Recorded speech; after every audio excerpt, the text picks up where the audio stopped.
في القصة بيدور على المحبوبة، على البطلة اللي حبها من أول نظرة من خلال جزمتها أو الخلخال. طب يعني لا. ليه؟ بجد ليه؟ يعني هل ده بيلخص ممكن إحساس ملقي القصة وقتها، سواء الشرقية أو يعني الموضوع كومن في الغرب والشرق، إن هو بيدور عليها بحاجة لابسها في رجلها.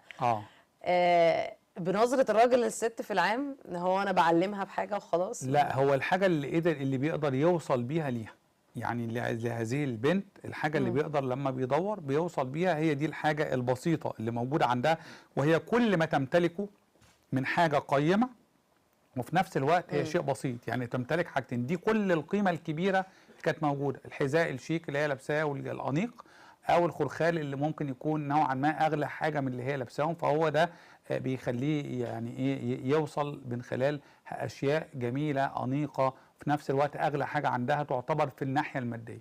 طب هل العقل الانساني في الحاله دي في العام لما بيجي له شعور بالحب او التآلف بيحاول يتعلق برموز ماديه عشان يكتشف المعنى الانساني؟ ده طبيعي ان حد بيحاول ان هو يفكر في كده دايما، حتى في لما يكون حد بيحبها، واحده بتحب حد بتاع، ممكن ان انا افكر في شكله بملابس معينه، في شكله. امال احنا دايما يقولك الفارس الابيض جاي على حصان، ينظروا ان هو جاي الفارس ده راكب حصان وجاي ياخد الاميره ولا ياخد البنت ويطير بيها ويعيش بيها حياه جميله، فدايما ندور على حاجه تكون موجوده فيه، فدايما يتخيلوا بملابس معينه، تخيلوا ان هو راكب الحصان ده لونه لازم يكون لونه ابيض، يعني ما تعرفيش يبقى فيه حصان الوان لونه مثلا الوان ثانيه، وبيبقى في حصان قوي وجميل وكل ممكن حاجه، مرسيدس اي لون، ممكن والله مش عربيه هلاقي. في الوقت الحالي لما لازم نتخيل مثل هذه الامور، فهي من ضمن الحاجات اللي كانت بتتحط زمان في القصص علشان